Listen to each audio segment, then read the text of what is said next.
नायक की श्रेणी में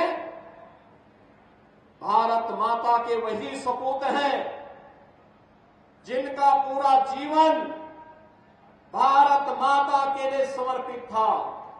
स्वदेश और स्वधर्म के लिए जिन्होंने अपना जीवन समर्पित किया, जिन्होंने घास की रोटी खानी मंजूर की, लेकिन विधर्मियों के सामने झुकना कभी मंजूर नहीं किया, उन राष्ट्र नायकों में महाराणा प्रताप का नाम आता है, छत्रपति शिवाजी महाराज का नाम आता है, गुरु गोविंद सिंह जी महाराज का नाम आता है। बहनों और भाइयों, स्वतंत्र भारत में इन राष्ट्र नायकों का आदर्श हम सबकी एक प्रेरणा है और वही प्रेरणा के बल पर हम लोग कुछ कर पाते हैं। और इसीलिए हम कहना चाहते हैं बहनों और भाइयों, इन राष्ट्र नायकों का सम्मान हर हाल में होना चाहिए। जो लोग इन राष्ट्र नायकों को सम्मान नहीं दे सकते, वे किसी मानसिक विकृति के शिकार हैं और उनके उपचार की आवश्यकता है, उनको व्यापक उपचार की आवश्यकता है। क्योंकि राष्ट्र नायकों का सम्मान किए बगैर वर्तमान पीढ़ी आगे नहीं बढ़ सकती, उनको एक नई प्रेरणा प्राप्त नहीं हो सकती। वर्तमान पीढ़ी को प्रेरणा प्राप्त होती है महापुरुषों के जीवन चरित्र से, उनके व्यक्तित्व और कृतित्व से।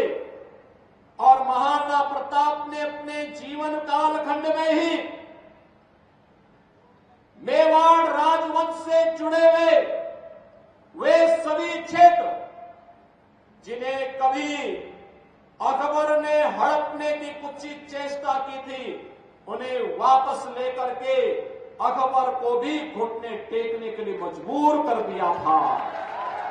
और इसीलिए तो हम कहते हैं कि नायक तो महाराणा है, महाराणा। अकबर नायक नहीं हो सकता। नायक छत्रपति शिवाजी महाराज हैं, जिन्होंने औरंगजेब को घुटने टेकने के लिए मजबूर किया और घुटते घुटते बेमौत मरने के लिए मजबूर कर दिया था। इसलिए नायक छत्रपति शिवाजी महाराज हैं, औरंगजेब नहीं हो सकता है। बहनों और भाइयों, जो सनातन धर्म को नष्ट करने के लिए आए हो, जिन्होंने भारत की धर्म और संस्कृति को नष्ट करने का कुछ प्रयास किया हो, जिन्होंने भारत की सनातन परंपरा को रौंदने के लिए तमाम षड्यंत्र किए हो, वे भारत के राष्ट्र नायक नहीं हो सकते,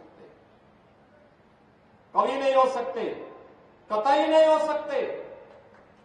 हम राष्ट्र नायक उसको मानते हैं जिन्होंने राष्ट्र और धर्म के लिए कुछ समर्पित किया हो। महाराणा प्रताप का योगदान, छत्रपति शिवाजी महाराज का योगदान और गुरु गोविंद सिंह जी महाराज का योगदान इस दिशा में अविस्मरणीय है। आने वाली पीढ़ी के लिए, वर्तमान पीढ़ी के साथ साथ आने वाली पीढ़ी के लिए सदैव प्रेरणा का एक नया स्रोत बना रहेगा।